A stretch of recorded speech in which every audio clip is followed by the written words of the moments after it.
একটা স্পেশাল পোলাও তৈরি করব, এই জন্য ঘি দিয়ে দিচ্ছি আর দিয়ে দিলাম জিরা, গরম মশলা আর হচ্ছে একটা এলাচ ফল, দিয়ে দিলাম তেজপাতা। এখন ধুয়ে রাখা চাল এর ভিতরে দিয়ে দিচ্ছি।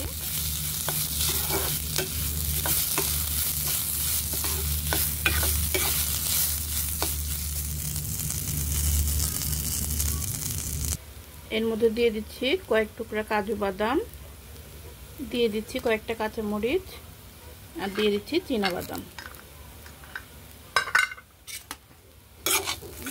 এটা একটু নেড়ে দিচ্ছি।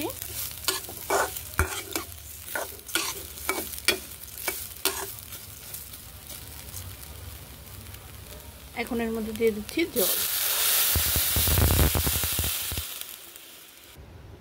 এর মধ্যে দুইটা বড় সাইজের আলু দিয়ে দিচ্ছি, এটা আমি ঘিয়ে ভেজে রেখে দিয়েছিলাম।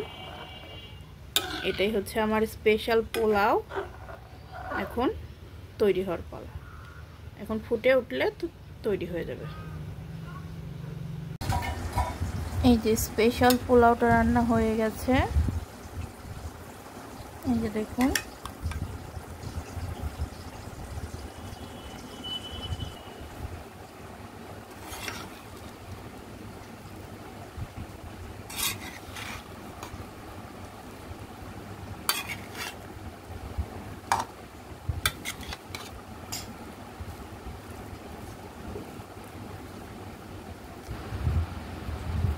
আলুটা গলেছে কিনা দেখি। আলুটা মোটামুটি গলেছে।